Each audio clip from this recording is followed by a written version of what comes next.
কিছু বলতেই চাই না। এড়িয়ে যাচ্ছেন কেন? আমি এড়িয়ে যাও না। আবারও অপু বিশ্বাসকে ইগনোর করলেন সুপারস্টার শাকিব খান। অপুর জন্মদিনে কেক কাটতে আসেনি শাকিব, এমনকি মৌখিকভাবে জন্মদিনের শুভেচ্ছা পর্যন্ত জানানো হয়নি তার পক্ষ থেকে।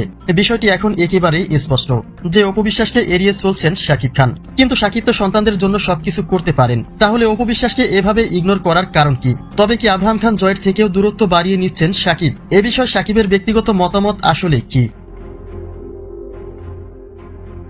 বিষয়টি নজরে এসেছিল আব্রাহাম খান জয়ের জন্মদিনের কেক কাটার সেদিনই। ছেলের জন্মদিনে মায়ের এতটা দূরত্ব ছিল সত্যি সন্দেহজনক, যে বিষয়টি এবার বাস্তবতায় রূপ নিয়েছে। সেদিন অনেকেরই দাবি ছিল শাকিবের বোনও তো জায়গার অভাবে দাঁড়িয়ে আছে, তবে কি তাকেও ইগনোর করেছেন শাকিব খান? আবার অনেকে তো এমনও বলেছে সেখানে গুরুজনেরা রয়েছে, তাই শালীনতা রক্ষার্থে দূরত্ব বজায় রেখেছেন অপু বিশ্বাস।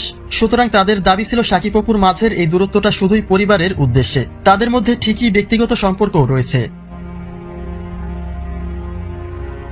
এখন প্রশ্ন হলো, যদি শাকিবের সাথে অপু বিশ্বাসের ব্যক্তিগত সম্পর্ক থেকেই থাকে, তবে কেন অপু বিশ্বাস তার নিজ জন্মদিনেও শাকিবের কাছে অবহেলিত হলেন? কেন তার জন্মদিনে কেক কাটতে আসেনি শাকিব খান? ছেলের সাথে কেক কেটে কেন আনন্দে মেতে ওঠেনি শাকিব?